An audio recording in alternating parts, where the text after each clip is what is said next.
Hi, everyone. This is Erin here to start week 2 of our Introduction to Palliative Care in Humanitarian Setting. We're so glad that you're with us today, and we have a great turnout, and I'm hoping more people will join us as we go. Today, we will be having a lecture at the beginning of the session today, which will be focusing on what is palliative care, continuing to understand this aspect of medicine and nursing, and who would benefit from palliative care, and how do we decide what the steps are to bring these people into the care for their life-limiting or life-threatening illness. My name again is Erin. I'm a palliative care nurse representing PallCHASE, which is a global organization working to support and promote palliative care in humanitarian settings. I also live in Kenya, in Nairobi, and I work alongside the people at PallCHASE, which is great, and we're really happy that this course has been able to happen. We have people calling in from several different countries, so again, just introduce yourself in the chat. We'd love to see where you're calling in from today and find ways that we can connect. Sometimes when you introduce yourself on the chat, there's someone else that's working in that region and is passionate about providing care to refugees and those living or internally displaced people. So I think it's also a really nice way to connect. I will introduce our first speaker. We are fortunate to have Dr. Zipporah Ali continuing with her teaching of this course. She will be teaching us today about what is palliative care. And then after she is finished, we will have a time of discussion for questions. If anyone has any, you can also put those in the chat, particular to the topic she's speaking about. And then we will shift into a case presentation. We didn't do this during our first session, but we will today. So then Ali Khamis will present a case, and then we'll have times of discussion after that as well. So I hope you guys are excited. I hope you have your pen and paper for taking notes. And the floor is yours, Dr. Zippy. Thank you very much, Erin. I'm excited to be here this afternoon, mostly particularly because I see that we have so many people from different parts of the world. And this really just goes to show that we all live in a global village. I'm going to just get this into a slideshow soon, hopefully. And so it's good that we are coming together to understand what palliative care is, because in every part of the world, whichever part of the world we are in, we will meet people who need palliative care.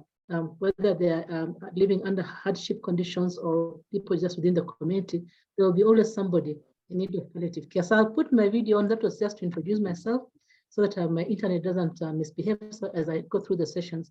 Erin, how many minutes do I have? About 20. Okay, fine, thank you. I'll try to finish in 20 minutes. Yeah. Yeah, so I might end up repeating some of the things that we talked about last week. I think Dr. Esther Nafula did a very good introduction to palliative care. I followed with just talking about palliative care in humanitarian conditions, because sometimes we forget people who live under hardship, situations also need same services as everybody else does. Just remind us about what palliative care is. I think if you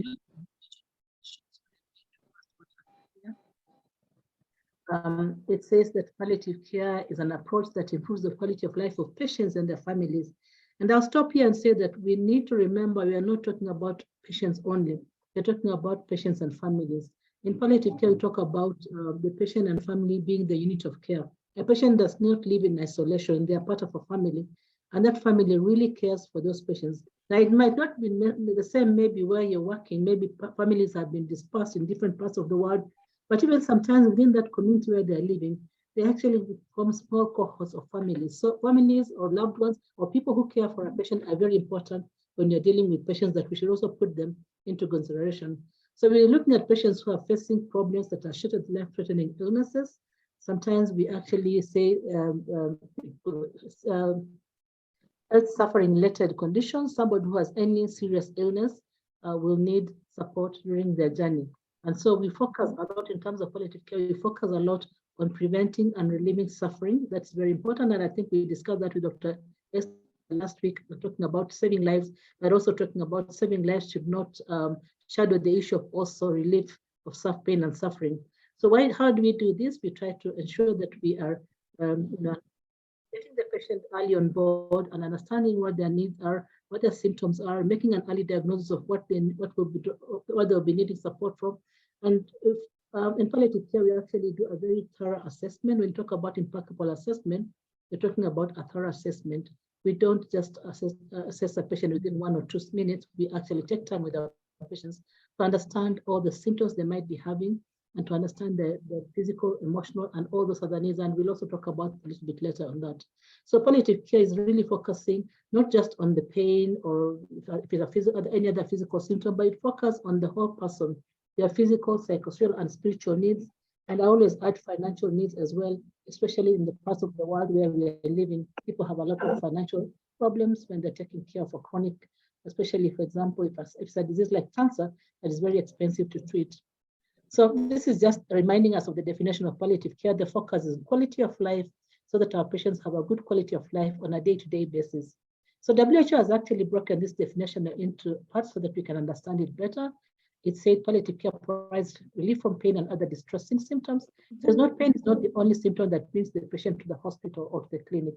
Pain is one of the major, very devastating symptoms, but there are many other symptoms that can come. If you look at cancer patients, for example, they record over 80, 70 symptoms they can come with. So other symptoms are very distressful for a patient and need to be addressed. And then we also say palliative care farms life and regards dying as a normal process. We know that we all have to die at one time or other. So our focus might not necessarily be on preventing life, but helping the patient through the disease process. If we can prevent life, if we can prevent death in a dignified manner, and I think as we continue doing all these sessions, you'll probably come to things like ethical issues in palliative care and look at that session later on. But also we don't hasten or postpone death. One of the very challenging questions I used to get and I still get is, do you guys practice euthanasia? Do we kill patients? Do we, hasten their death? We don't do that. We try to make patients comfortable. So sometimes you might find you're talking about end-of-life sedation, which is really to make a patient comfortable because maybe they have so much anxiety, confused, whatever. And some people will say that, but you're not killing this patient.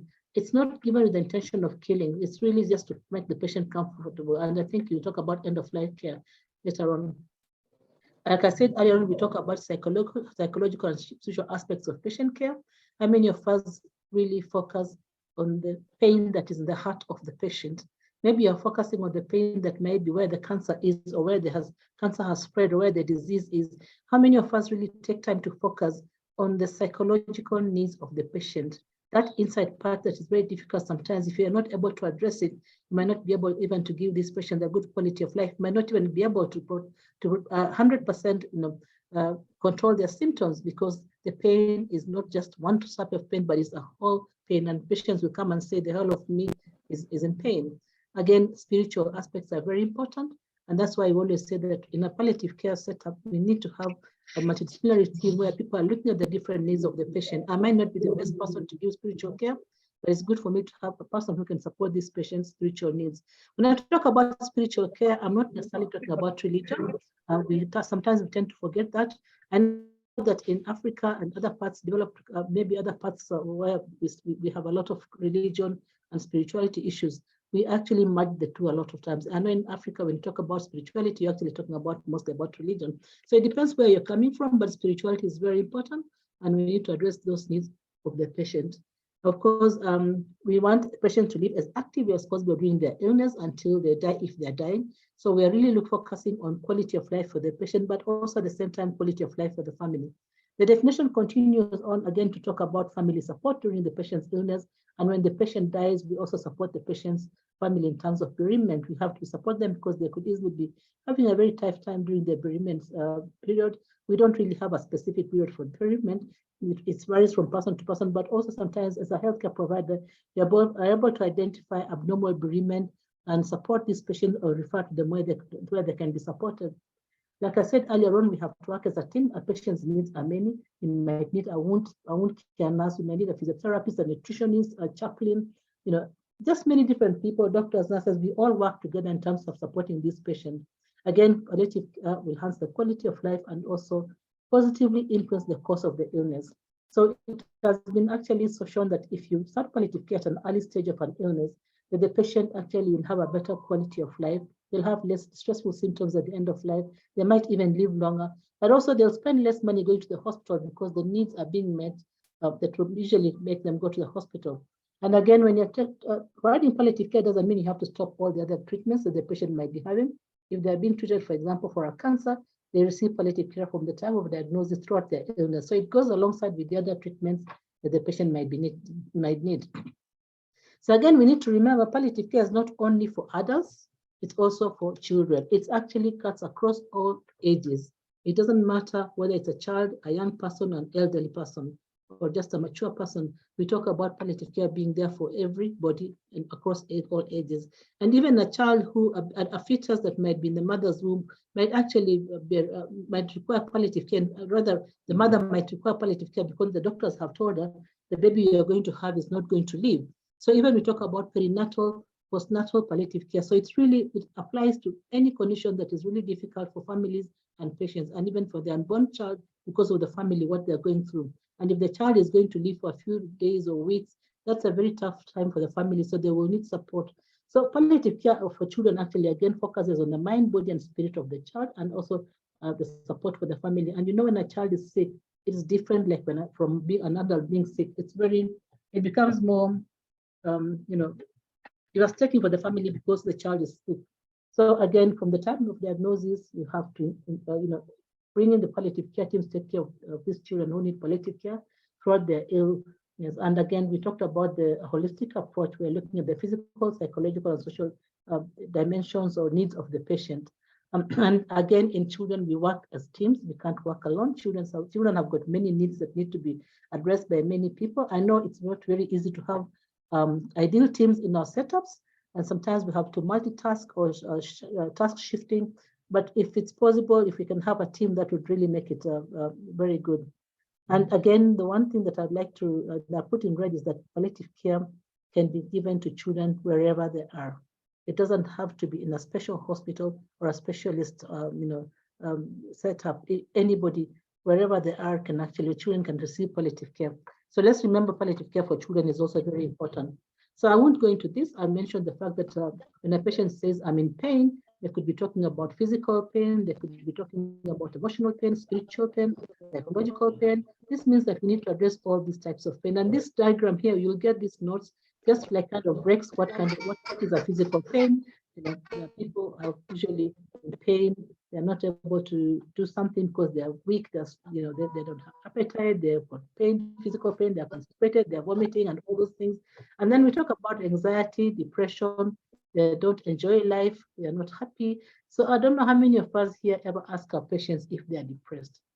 And sometimes we forget to ask our patients. We might actually be able to see they're depressed by observation, but do we ever ask them, how are you feeling inside? Are you okay?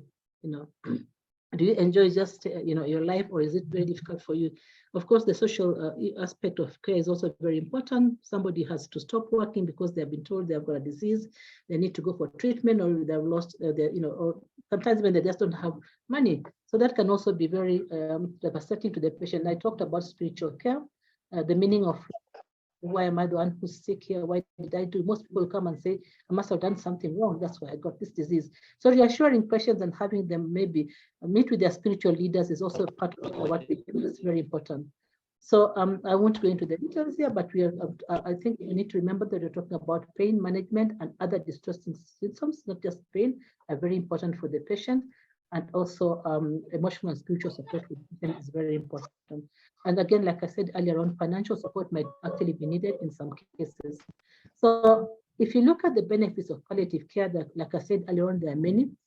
We see that they have been listed here as improving communication between patients, caregivers, and healthcare providers. And what we do in palliative care is we do a lot of communication. We do a lot of talking. We facilitate communication between the patient and the families. We have communication between ourselves and the patient. We have family conferences when there are difficult issues that need to be discussed. So communication, passing the right message is very important. And also listening to the patient and their family and their needs is very important. And also addressing the needs of the caregivers is very important. Caregivers sometimes are forgotten. but we have to remember that these patients live with somebody who's caring for them. So these people might also need our support. Spiritual care, like I talked earlier on. So there are many benefits of palliative care. It's mainly at the end of the day, you're focusing on quality of life. You're focusing on patient living a dignified, pain-free life as much as possible. We might not be able to achieve this 100%, but we can minimize some of those symptoms if you address them appropriately. So again, we should not ask our patient, do you want palliative care only, or do you want, just to focus on your curative treatment? Let's remember that actually, when you're talking about palliative care, it is part of the treatment that we are going to be giving the patient who has been diagnosed with a life-threatening illness. So we don't have to force them to make choices. They will have both at the same time, because both of these are really focusing on quality of life and of the patient and the family as well. So initially, in old days, we used to, people would be sick, and then towards the end, when they're dying, they're sent to a hospice to die because they have come to the end of life. And so this really meant that these patients were not benefiting from all the things we talked about. They didn't benefit from early integration of palliative care services into their care. This changed over time because it was realized that the earlier you bring in palliative care in a patient's disease journey, the more you actually help this patient and their families to live a better life. So when you see a patient and you make a diagnosis of maybe a serious illness, a life-threatening illness, or a terminal illness, you need to work with the palliative care team from the beginning. And as you treat this patient, maybe you're aiming to cure, you're aiming to cure the disease they have. But as time goes by, you might realize that you're not able to cure this patient. So more palliative care is there in this patient's journey. So again, like I said earlier on, when the patient dies, then we also support the patients with family care. Now, it might not be ideal for those of us here because we don't have stages of where a patient can go to the hospital, and then when they're dying, they can go to a hospice, because hospices are not very many. Even in Kenya, we have, I think, 17 hospices. They're not really for 55 million people. That is not enough. So remember, palliative care can be provided wherever you are. It's not necessarily that you have to have a hospice. Hospice is really in the UK, in the US mostly, it focuses on end of life, maybe the last 6 months of life, simply because of their health insurance request that they should be having less than 6 months to live. But I always say that nobody's God, and nobody can really determine the exact amount of time a patient is going to live after a diagnosis. So let's just remember that once we have a diagnosis, let's integrate palliative care into these patients. A diagnosis of a life-threatening illness, let us bring in the palliative care teams, which is going to be us here who are on this training. Let us start palliative care for these patients. So it can be provided by all healthcare providers in any setting. We use an integrated approach. In Kenya, we are focused a lot on integrating palliative care into a healthcare system. We had hospices for a long time in Kenya, but in 2007, we worked with the government to have palliative care integrated into the public healthcare system. We have also mission hospitals that have integrated palliative care, and also some of our private hospitals have integrated palliative care, because we realize it's not a service that should be a standalone service. It has to be part of any service that is given in a health institution. So in some places, they might not have specialists. There's a very few, especially in low middle income countries, but where there's one, also it's good to work with them. And also it's good to encourage training and education of healthcare workers to become palliative care specialists. And we've been focusing a lot on that in Kenya, trying to get specialists, because we have all these cancer treatment centers that are being opened up in the country, and they need to have people who are specialized in these services to be part of the team. So who can provide palliative care? You and I can provide palliative care because we are healthcare workers. Whether you're a doctor, you're a nurse, you're a pharmacist, you're part of the team, because if we don't have a pharmacist on board who will make sure that the medications that we need are available, then we will probably not be able to provide the correct care for patients. Like I said, we need spiritual counselors, whether there might even be a priest or a reverend or an imam, depending on your religion, or a Hindu spiritual caregiver. But it's important to work with spiritual caregivers. And again, social workers are very important. And I also want to add that people who work, for example, in a hospital or in a hospice, those people who wheel the patient in, who push the wheelchair or the trolley, are also part of that team, because they are playing a big role. So we work as a team, because the needs of the patient are many, and we can only address them when we work together. So again, when you talk about palliative care, we also talk about end-of-life care. An end-of-life care is when we realize as healthcare workers that this patient is actually nearing the end of their life, that things are not going well, that maybe their organs are failing, the treatment you have been giving for cure is not working, the disease has spread, or whatever it is, or the organs are failing. So then we focus a lot on quality of life, on making this patient comfortable. We don't end the patient's life. We don't do that because they're end of life, let's end their life. No, we walk the journey with them, we relieve their symptoms, we address their needs, and the family needs as well, because the needs at this time might be quite different. The goals of care might change at this time because we are realizing we're not focusing on curative treatment. So again, end of life care is part of what we do in palliative care. And it's very important that even the patients you're taking care of, wherever you are, you should be able to provide for them these services. So it is also holistic. It focuses on the physical, emotional, social, and spiritual care of the family and patient, and controlling of all the symptoms that are very distressful for this patient. So we talk about palliative care, supportive care, hospice care, all these things actually come together. And I don't want you to think that because I don't have a hospice, I'm not able to provide end-of-life care. End-of-life care can be provided wherever the patient is. It doesn't necessarily mean you have to have a building, a brick and mortar thing that's going to provide that way where you're going to provide the services. We don't need the meat. It is the concept that is important. It's what you do for the patient. So I won't go into these details. I think I talked about the Global Atlas of Palliative Care in our last session, and I think I even put a link on my slides. I would maybe advise you to look at that link, or you can just Google it. And the Worldwide Hospital and Palliative Care Atlas for 2020, I think, was the latest. It will give you an idea of how many people are dying globally, whether they're adults and children, which means most of these people will need palliative care. So maybe I can just stop this a bit and ask if you can put in the chat what you think are the conditions that need palliative care. What conditions do you think need palliative care? Can you just put that in the chat, please? I just stopped your screen share. Have I stopped it? No, I did.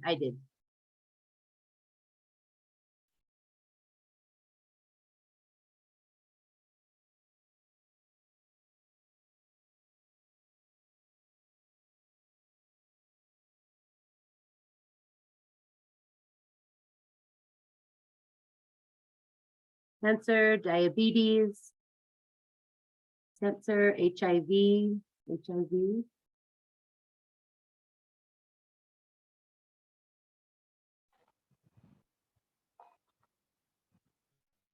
Liver failure, HIV and stage, cerebral palsy, chronic kidney, advanced HIV, sickle cell, chronic kidney. We're getting some good examples, Dr. Zippy. Cancer, congenital abnormalities, organ failure, brain tumor, life-limiting illness, cancer, terminal conditions, chronic disease, heart disease. Yeah, thank you. So thank you for sharing. And I think, I don't know how many of these ones you come across, but I'm sure that, let me start.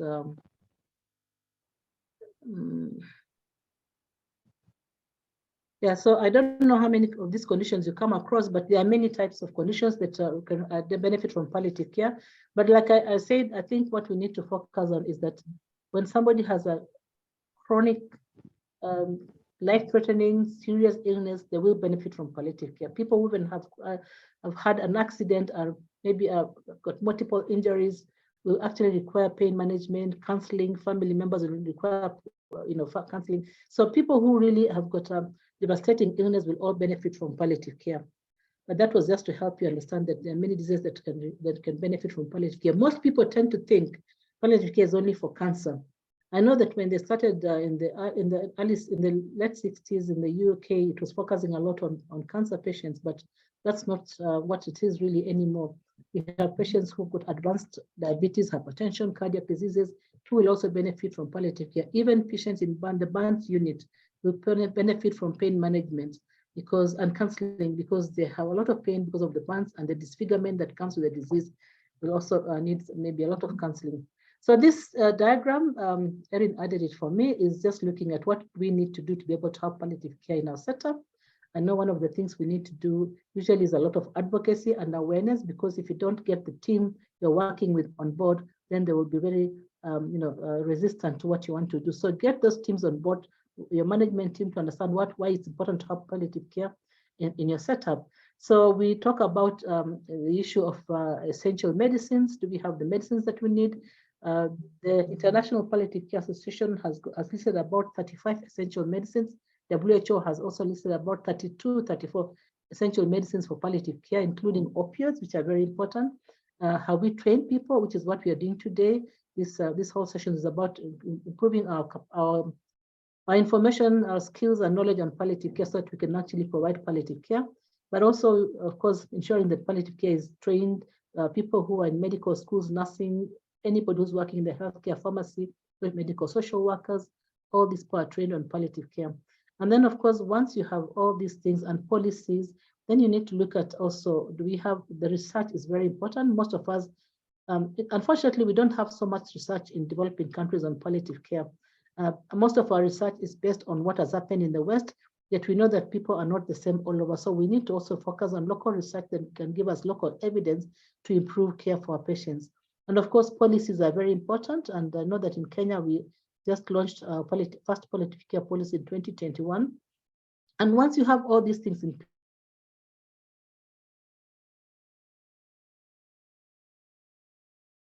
place, says you need all this in place: essential medicine, policies, education, and then of course we always have the people who need palliative care.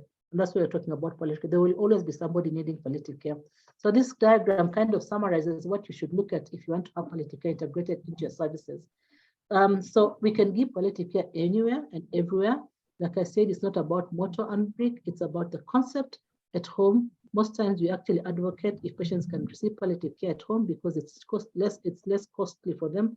And patients like to be home where they are comfortable with their families. And the same might also apply for refugee camps. A patient might just want to be where they are, in that tent they're living in, because that is where their family is at that point of time. But of course, if the patient is very sick and needs hospital care or inpatient facilities, then we also need to be able to think about that as well. So palliative care is more of a concept than more of a building. We need to remember that we can provide palliative care in any circumstance we are in. So again, just to remind ourselves, WHO passed the first resolution in 2014. And I always say that I usually feel very proud that Kenya was actually very, very involved in this resolution, because we actually hosted the first side event at WHO, the World Health Assembly. We hosted with America and Australia and Panama the first side event, when our Director of Medical Services was actually the keynote speaker in terms of trying to advocate for a resolution for palliative care. And 2 years later, there was a lot of drafting, and 2 years later, actually, the resolution was passed. This resolution focuses on, it calls all member states, and Kenya, for example, is a member state. Just find out if your country is a member state. It calls all member states to develop, strengthen, and implement palliative care policies and support palliative care initiatives, including providing support to caregivers. So caregivers could be family members, but we are also caregivers because we take care of these patients. So we need to be supported as well. It talks about education and training, including palliative care into all the relevant curricula, and training healthcare workers who take care of patients. It talks about access to essential medicines, and it also talks about partnerships between government and civil society to increase palliative care. And we know civil societies play a big role in terms of advocating for healthcare services. And of course, quality improvement. Whatever we are providing must be of the best quality as much as we can. So this, again, you will look at this, you'll see that it actually relate to the diagrams that we looked at previously, that focused on this one here. A lot of this stuff comes also in this diagram here. So that is what we are talking about when we talk about the resolution. So if where you're working is a member state of WHO, it needs to be able to do those things that we've talked about. Again, we talked about palliative care in humanitarian conditions or situations or crises last week. And we know that many people are displaced, even as we're talking now. Again, go back to what's happening in Turkey and Syria. There are very many people are displaced. You look at the TV and you just wonder, what can I do? How can I help? And we know that over 30, I think by yesterday they were saying 37,000 people had died. And you can imagine all those who have died, the families who have left behind. The grieving that is going on. This is not just even a normal death. This is somebody who's alive, 7 days ago, and all of a sudden, we wake up in the morning and we don't have a building and people are dead. So many people are displaced, and we need to also remember that palliative care is for everybody. It's not just for those who are maybe living in better conditions. It's for everybody. So if you're working in a refugee camp, and I've seen many of you here say you're working, Ali has been talking about it, and maybe in his case presentation, we'll be able to understand more of what goes on there. We need to also be able to make sure that people living in these conditions have access to palliative care. So again, this is just a document I was reading when I prepared this presentation. I was looking at this, and the Red Cross has talked about the things that are very important, and that is one of them we talked about last week. What Dr. Esther and I is that no matter what happens, we have to prevent and alleviate human suffering. As much as we try to cure an illness, we must make sure that people are not suffering. And make no discrimination. Everybody has a right to health. Every person on this globe has a right to good quality of health. And again, being very not taking side in such situations. And because you're in conflict areas, might find yourself taking sides with this religion, this race, that people, people from this country. We need to be neutral and take care of our patients as much as we can. So when you look at what we've just talked about, you can also later on, I think I'm almost running out of time, you can reflect on things like what are the gaps we see in patient care where you're working, what are the gaps in family-centered care where you're working, what are challenges do we have in providing palliative care in humanitarian conditions, how do we address these challenges? And I think these questions I think are good for you throughout this session as we continue with the sessions, that you'll be thinking, how can I take back what I've learned to be able to address the challenges I face where I'm working? How can I address the challenges that patients I work with face on a day-to-day basis? So this is just for you to reflect on and think about, and maybe you can bring some of the questions you have, the challenges that you face during the sessions as we continue, and we can address them later on. So somebody has looked at some of these challenges. They have said that symptom burden is unaddressed. There's lack of communication. There's, people cannot make a choice of where they want to be taken care of. And even the disease pathways are unknown when a patient has had a diagnosis of maybe an early diagnosis of cancer. Where do they go for treatment so that they can get cured? So all these things are some of the things that have been documented in research. In family care, it talks about emotional support to caregivers. Sometimes you're a healthcare worker, you're so busy, you're taking care of many patients. If you look at what's happening in Turkey and Syria, these healthcare workers don't have time for the family. They are busy treating people. And the families are kind of just, it's not that they're ignored purposely, but they're just in a very devastating situation. The financial burden the families go through, caregiving education to families, and then again, preferred location of care affects families as well. So again, like I said earlier on, human suffering it has to be relieved. We have to look at relieving the human suffering that these patients go through, and also symptom management. And we should make every effort to save life of any patient who may be savable. It doesn't mean that we don't save these patients who need care, even whether they're living in a camp somewhere or other. If we're able to save these patients, we should also be able to save them. It's just the right thing to do for any human being. So as I finish, I just want to end with saying that end with this particular saying that Dempsey Sanders, who was the founder of the modern hospice, has actually says that you matter because you are, and you matter to the end of your life, and we'll do all we can, not only to help you die peacefully, but also to live until you die. So whatever we do for our patients, we actually must matter for them, because they matter to us. Whatever we are doing, whether we are dressing their wound, whether you're giving them an injection, whether you're doing a bone marrow aspiration, whatever it is, whether you're talking to them, we need to do this with compassion, because these are people, these are human beings. We need to treat them with dignity, like we would treat anybody else within our families or the rest. So this is what I was going to share today, and I don't know if you have any questions. Thank you. Thank you. Thanks. Thank you so much, Dr. Zippy. Yes, we'll open the floor to questions. Dr. Zippy has to head off to another meeting, so we'll maybe take 5 minutes of questions, and then we're going to shift into our case discussion. So if you want to raise your hand or put your question in the chat. Dr. Zippy, there was a question, but I think you kind of answered it earlier, but there was a question in regards to from Uganda. So by definition, palliative care is holistic care for patients and their families. Through the sessions, we talk a lot about refugee camps. The participant would like to know which people need palliative care in refugee camps. We touched on that a little bit, but if there's anything else you wanted to add. Erin, somebody rang my bell when you were talking. Oh, no problem. Question. What are the types of people that need palliative care in refugee camps? I think we talked about that a little bit as you were asking people what kind of conditions, but is there anything else in particular to know? First of all, I just think anybody in a camp needs a lot of things like counseling. You know, their emotional status, their spiritual status is broken because of what they're going through. So if a person comes to you and they just want to talk, I think you should be able to talk to them as a healthcare worker. It doesn't necessarily have to mean that this person has to have a physical illness. It could be a mental illness. It could be a psychological issue. It could be a spiritual issue. So I think in refugee camps, we need to be sensitive on how we talk to our patients. We need to not necessarily say, you don't have a swelling that I'm seeing, or you don't have this thing that I'm seeing, but we need to be able to support patients when they need this care. And so I wouldn't really say that, I don't want to put a limitation to who are the patients. I think anybody who needs help should be supported. Mm-hmm. There's a few other questions that have come through. So what Florence has shared in her area where she's working, palliative care isn't really accepted or embraced by many healthcare workers. At times, family members of patients with life-threatening conditions try to prevent healthcare workers from giving information to the patient. What do you do about this? So when there's pressure from families not to disclose information or to talk to patients about their illness.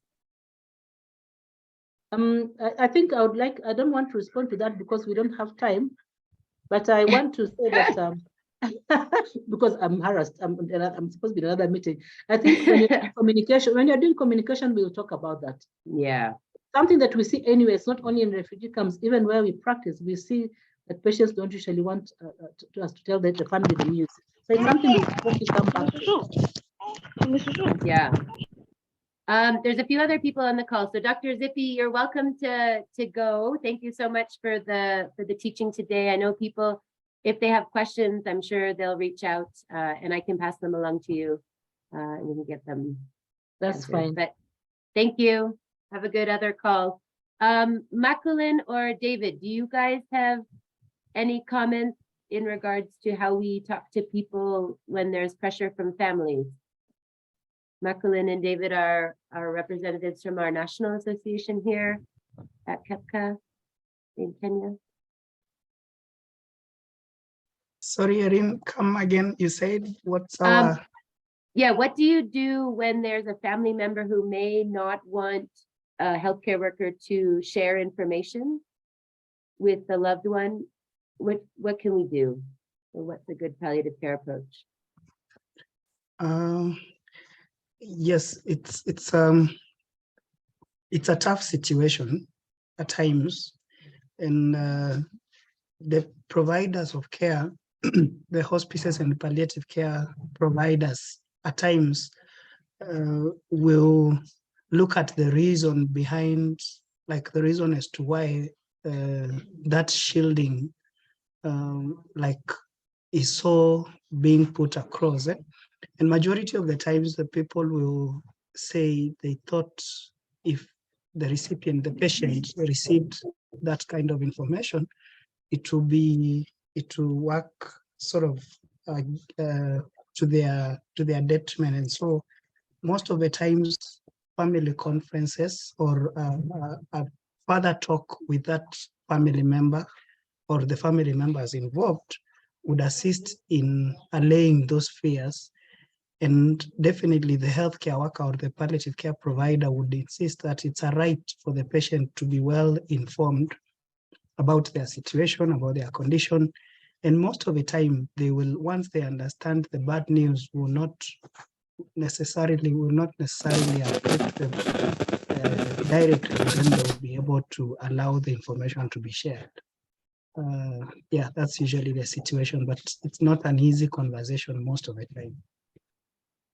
Yeah, and I think through this course, we will try our best to continue to give you skills on how to have these kinds of conversations. Every culture and every situation is actually quite different. So what we try to do through these teachings is to give skills on communication, on how to even work within your healthcare team to talk about these really difficult situations. And what we find when we do in-person training is that role play actually does work really well.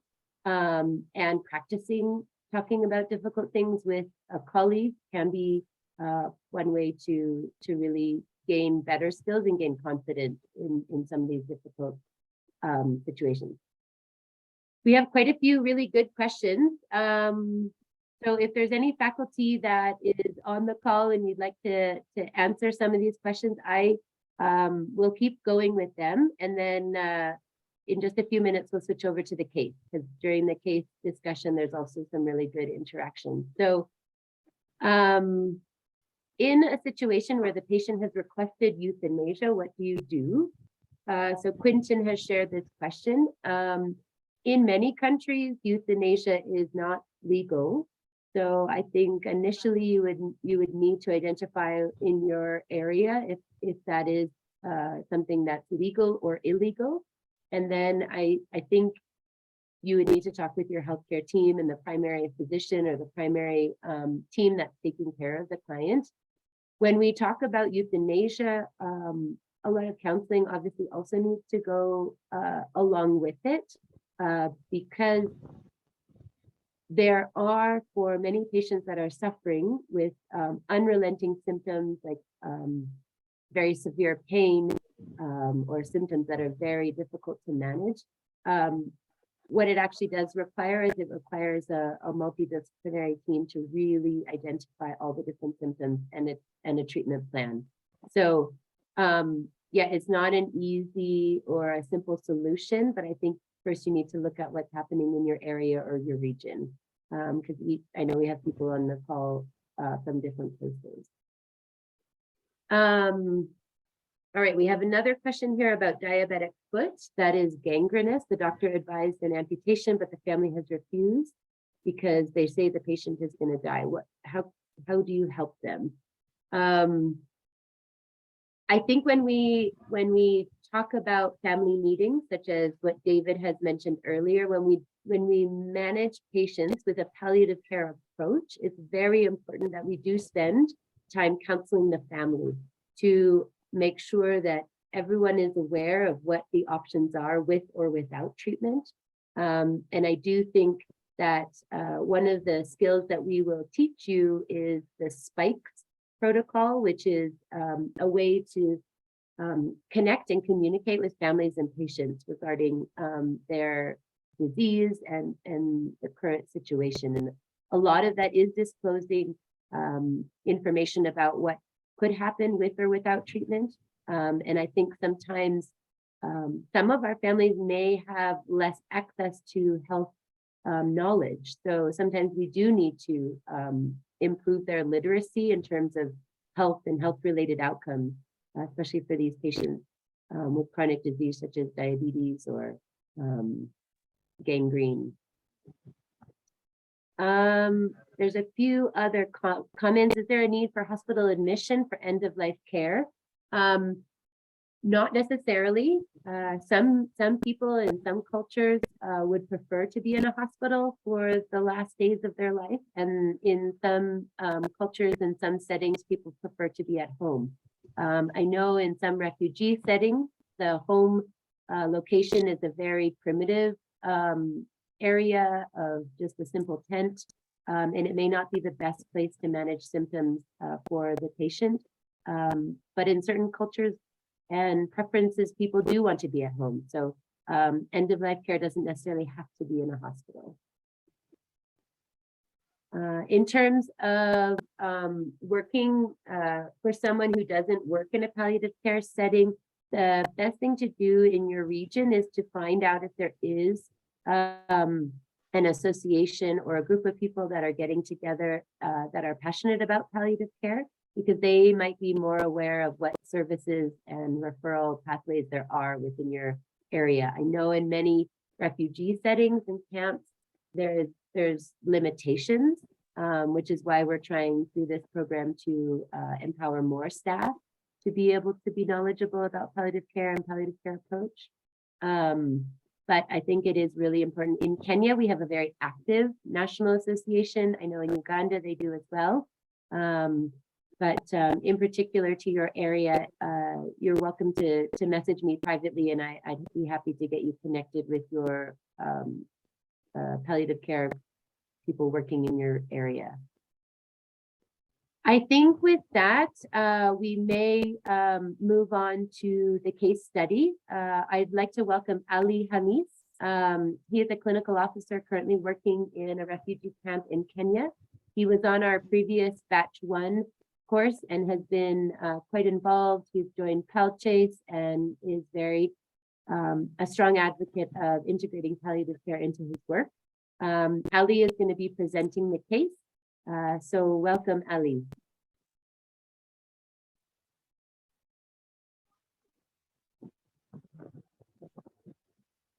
You can unmute when you're ready. Good afternoon, everyone in the forum. My name is Ali Abdullahi from Dadaab, Hagadera refugee camp. Dadaab is under Garissa County, Northeastern Province. Good afternoon, everyone.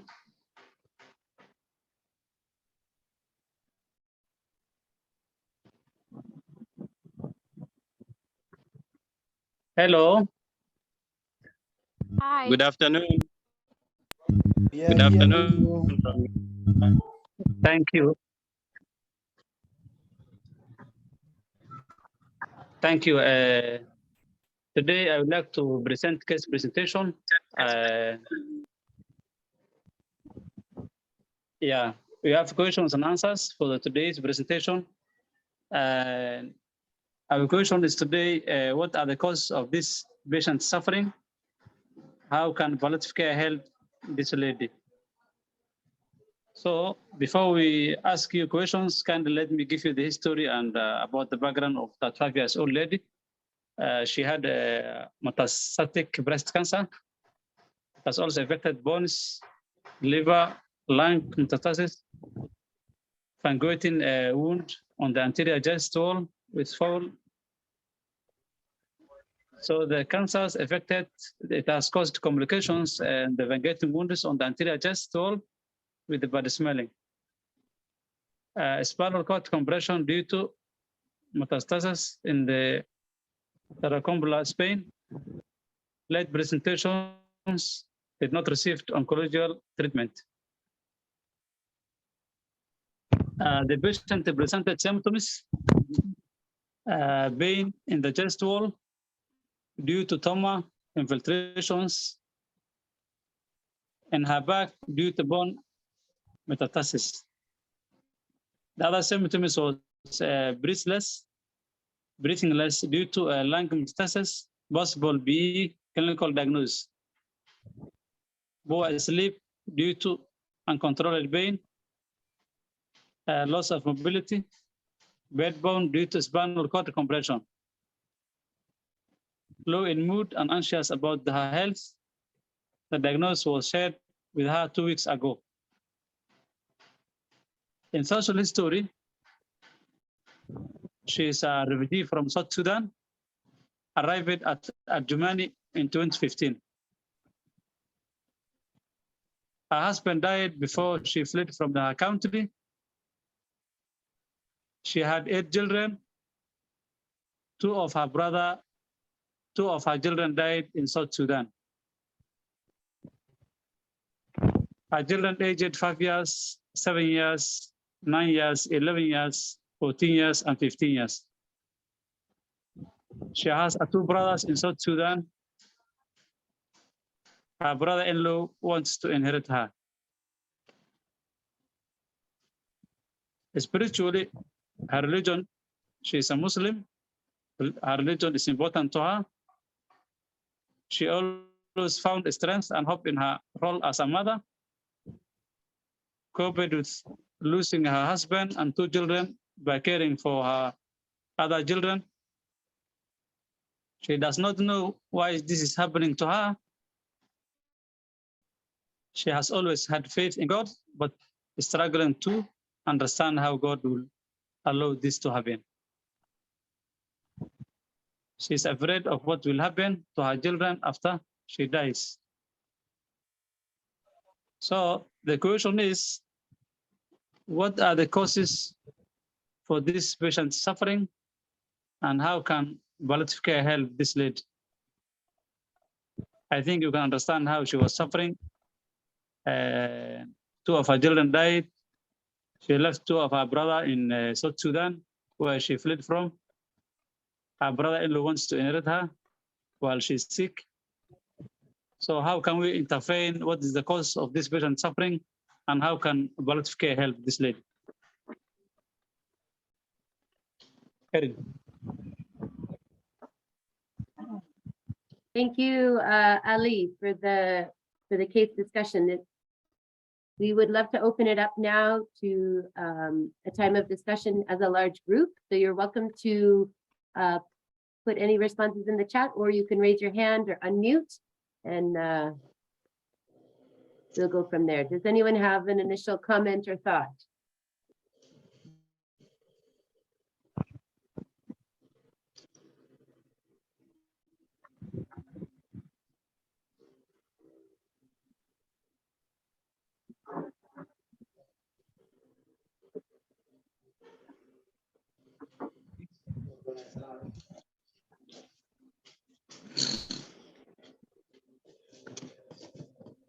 Esther, are you still on the call today? Esther? Yeah, I'm still here. Hey, do you have any thoughts or comments on this About this patient? lady. Yeah. She has a lot of issues related to her suffering. It seems like she has a lot of social and psychosocial issues, but she also has a lot of physical issues.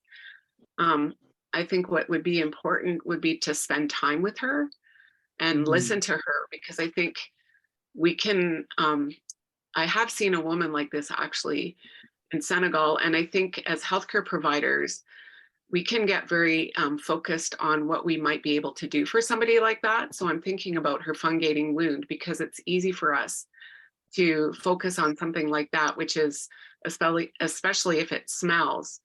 It's something that when we see it, just we want to do something, and we know we can do something. I'm not saying that we shouldn't treat that wound and try to do something that will take away the odor, but I think we also need to be very careful that we're taking the time to listen and to find out what is it really that is bothering this person the most. What is their biggest issue? Yeah. And somebody like her will need care every day for that fungating wound, which is a great way to get to know her and spend time with her and find out what really is important. Yeah. Because her disease is progressing and she doesn't have access to treatment, we do need to identify a treatment plan. And I think the psychological support and the emotional support of being with her each day is really, really essential. That's a lot of what has been coming in on the chat. So how can palliative care, maybe in particular to her physical pain, what are some things that we can think of? We may not have the exact skills of the exact dosages and things like that, but what are some things we could do for this woman?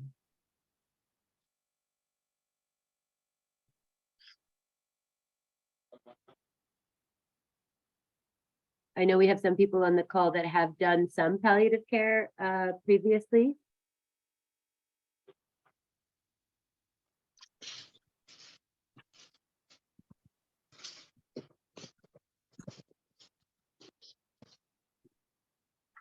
So wound care is really important.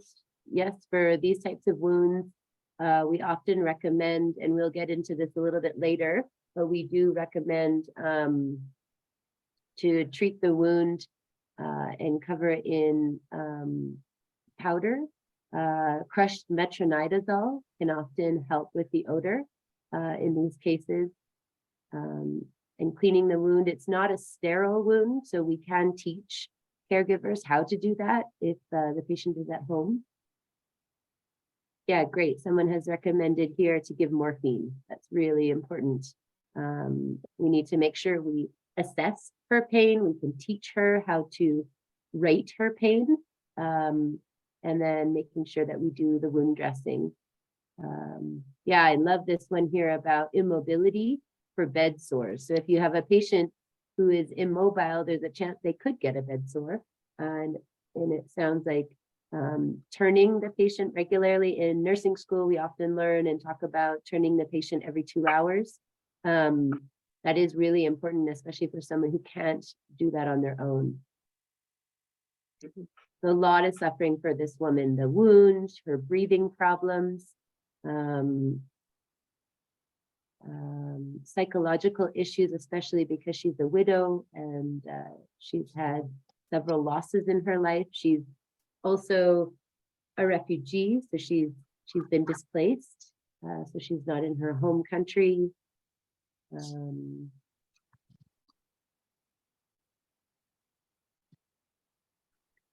So Kimberly, usually what we do, there's a question here about what to do when morphine, you can't access morphine. So many of our participants in this class will also sometimes have issues accessing morphine. So when we talk about pain, we usually use a scale or a ladder, they call it, the WHO pain ladder. And there's 3 steps to that. So the initial step would be something like acetaminophen or paracetamol, so basic pain, as well as a non-steroidal anti-inflammatory, so an NSAID. The second step of that ladder, if the patient continues to experience pain, is a lower dose or lower strength opioid, such as tramadol. We can usually recommend, and then we do really recommend for advocacy if you can't access morphine, because morphine really is a gold standard for someone who has pain. If we were using a scale of 0 to 10, anybody who's experiencing 6 or 7 out of 10, really we try to get them access to morphine. Ali, yep, go ahead. Yeah. Yeah, Erin and the rest of my team, to my suggestion also for psychological counseling, she needs also 2 of her brothers. She left from South Sudan to be taken to her, to stay with her where her children is. And also she needs emotional support, spiritually and social support, so that also that brother, her brother-in-law, that's who wants to inherit her, she'll also stop until she becomes okay. So he has to give her some counseling and give her support for the family, that children that his brother died from them. He needs to support them, and the 2 of her brothers should be brought to her where she is now staying in Adjumani. I hope she left in where she arrived in Adjumani in 2015. 2 of her brothers will be brought also. I think that's my advice. So she will get an psychological support for that as a family. Yeah, I think that's a really good point, Ali. I think when we are caring for people in these kinds of situations, thinking about how even reuniting family members for someone who is in her situation where she has an incurable disease, the amount of support that she can get from family that a healthcare provider wouldn't. We wouldn't be able to support her the same way as a family member could. So working with the agencies in the region to find ways to reunite people, I think that's really so important, Ali. Thanks for reminding us of that. I have a question for the group. In your situation where you find yourself and where you're working, would there be a particular person that would take on a case like this, of course, I know most of the facilities probably are shift work, so you work, you know, for a certain number of shifts and then you have time off, but her case is quite complex. And I feel like there's a risk when we don't have a primary person kind of managing cases like this, that a lot of these things might get missed. Maybe Ali, from the time that you used to work with IRC or with MSF or even your current position now, do you find that there are clinical officers that are assigned to these complex cases, or is there a nurse or social worker that can help the team kind of become more cohesive? Yeah, it's true. Do you find that you can do that in your settings, or is it difficult? That's true. Yeah, you have to organize a home visit for such patients to give palliative care counseling and palliative care support. Like analysis, she's working for RC, she's a nurse, palliative care nurse. Yeah. And I used to do home visit on a weekly basis. When she's free, we used to go to the field and do home visit and support patients. If they need admissions, we normally call for RC ambulance and we brought them to hostel for admission. And it should be done. And we used to do class observation and follow up. Yeah, we used to do that. Yeah. Even last month we did so. We had a patient who lives in Hagadera. We brought to IRC hostel. Me and analyst visited one day. Then we talked to the family. We had a very big meeting with them. So they have agreed that we are going to admit them to the hostel. Then the following day we brought ambulance for them. We have taken to Hagadera hostel. Yeah. Yeah, does anyone have any further comments about her breathing? That's one of the other symptoms that was stated in the presentation. What are some other things we can do to support her? Where we're hurt here. Her breathlessness due to lung metastases and a possible pulmonary embolism.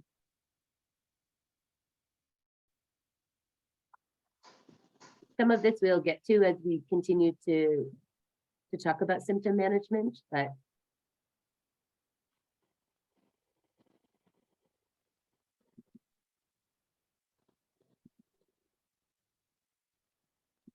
Catherine, are you still on the call? Catherine from Garissa?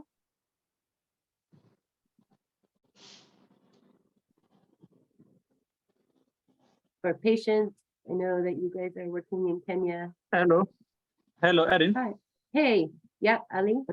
I'm back. I want to ask you a question, and also my colleagues. These symptoms of this patient currently who are this pain and this breathless and poor sleep, and I can see this just all due to trauma infiltration. It has affected all, even the bones. It has affected the lungs, everything. So, what can we see in such patients? Can we say in these patients in the last stage of end of life?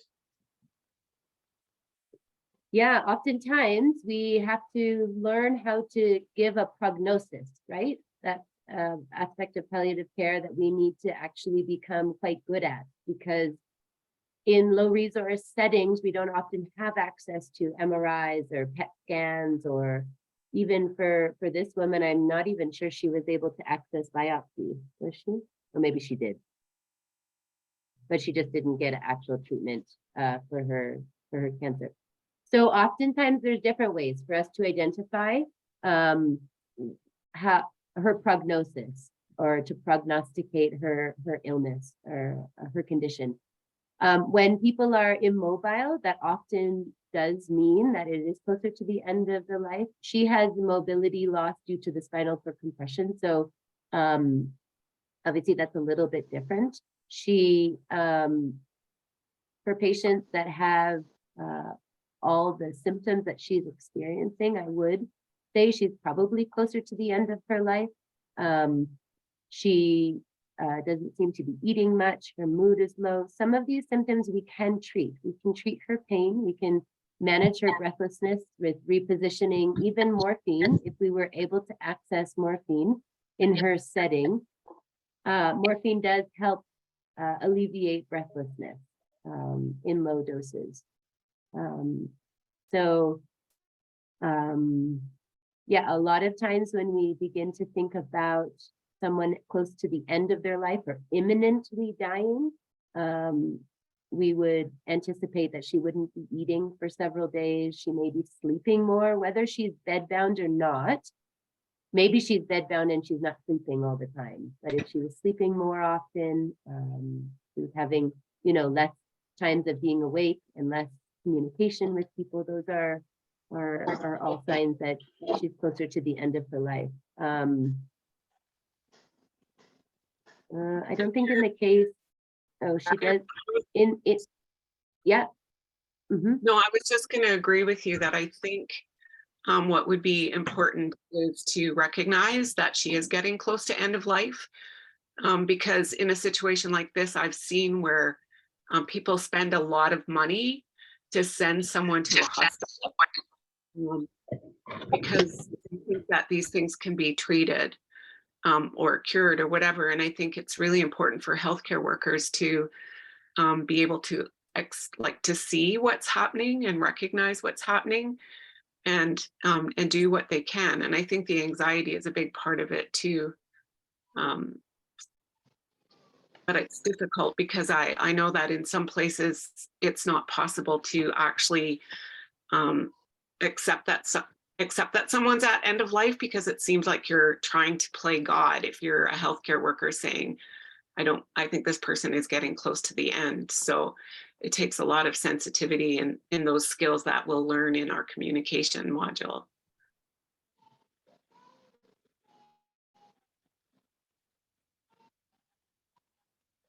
Yeah, I think Annalise was on the call, but I think she dropped off the call. Makulin, do you have any comments in regards to specifically in relation to the prognosticating, or how to identify when patients are closer to the end of their life?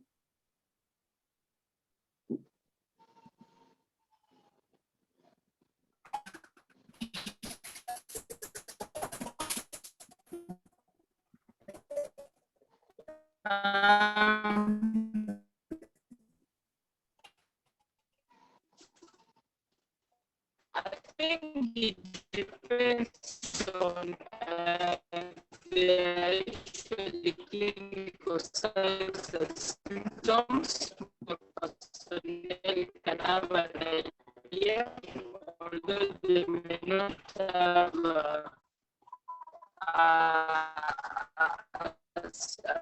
exact timeline. Yes, we can go. And because it's also an indication of people with signs and symptoms. Sorry, Makulin, it seems really for example, choppy. Is it choppy for anyone else?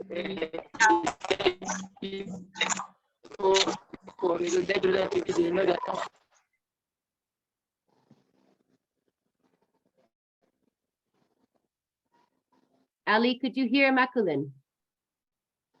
No? Okay, maybe her internet was not great.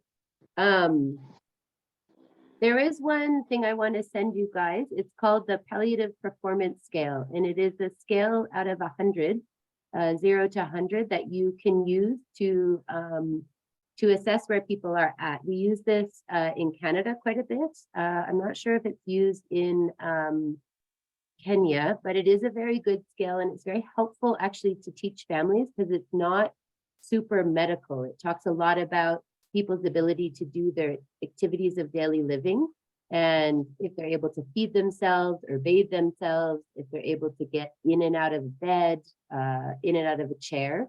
And it's quite accurate. Patients that are, 20%, 10% are quite close to the end of their life.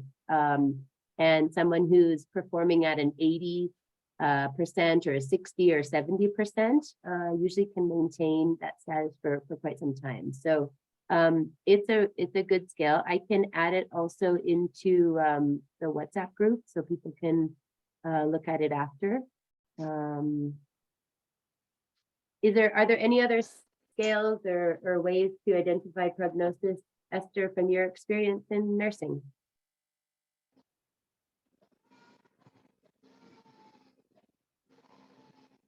I think in Canada, we use the palliative performance scale, but I know that they don't use it in Senegal.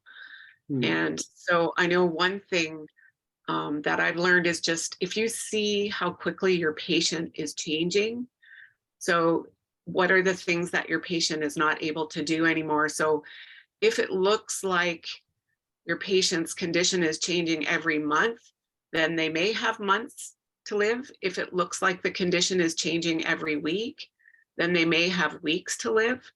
And if you see the condition changing every day, then it's possible that they only have days to live. And I think that's a lot, that helps a lot because most people can see that this person is changing and that what they could do yesterday or last week, they can't do anymore. And so I think it can be a gentle way of just saying, we don't know, we can never tell. People surprise us. One thing about the palliative performance scale is doesn't really work for organ failure. It's good for cancer because cancer has a predictable trajectory or like a journey, but organ failure people, it's kind of like they get worse, they get better, they get worse, they get better, they get worse, they get better. But I think if you can focus on the function of the person and like, they were, how many hours are they sleeping? And, how much are they really eating? And it's not often that people are trying to not eat. Like I know sometimes family members think that people are just being bad and giving up and not eating. But that is a very good way to tell as well. But I like the months, the weeks and the days. Yeah. One other comment from Quinton, just that if you can access radiotherapy in your area or if you can refer patients, oftentimes palliative radiotherapy for spinal cord compression can help. So yes, that is definitely true. Spinal cord compression is actually, there's not that many palliative care emergencies that we have. But if you can identify a patient who has the symptoms of spinal cord compression, and I can share some more details via email regarding that because we're running out of time today. But if you can identify that within the first, I think, 24 to 48 hours, there are ways for you to treat that. But oftentimes, if the symptoms have been much longer than that, there is much more limitations of what we can offer to patients. So I will share that. During this introduction course, we don't get into all of the different emergencies, such as spinal cord compression, but it is a really important part of what we can offer and how we can support people as palliative care clinicians. So, I think we're coming to the end. Ali, do you want to share any final thoughts? I think this is a really important case. Let me summarize with one question. Yes. I think you have seen some of the conditions that will require palliative care, as you mentioned in our sessions today. I would like to ask you and all my team one question about if this case also needs palliative care or not. So this case is a person who attempts suicide case. So that patient requires palliative care.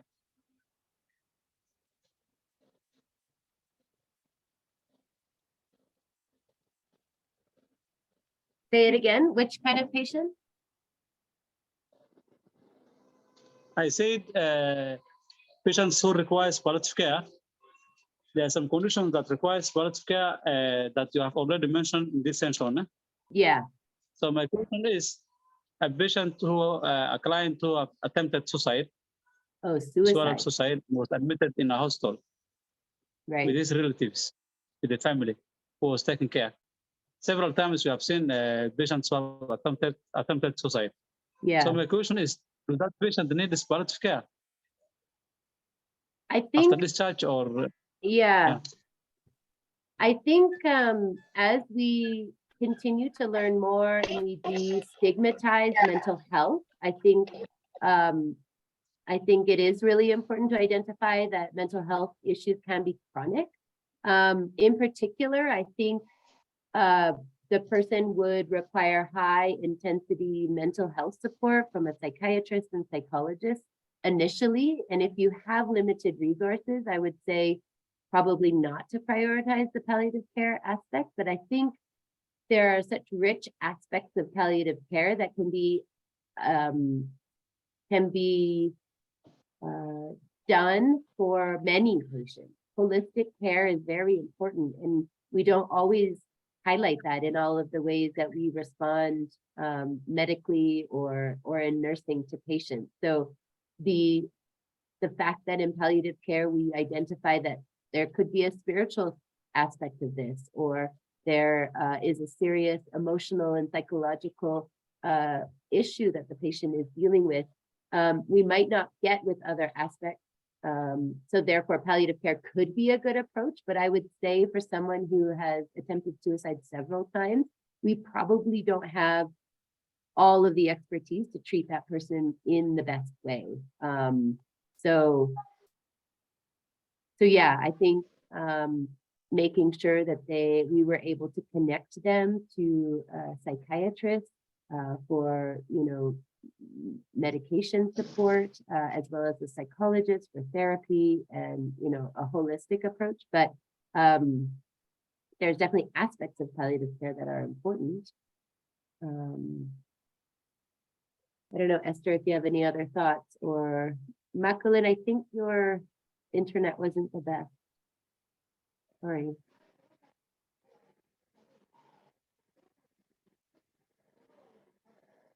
I agree with that. I think psychiatry, this isn't a patient who has an end of life diagnosis.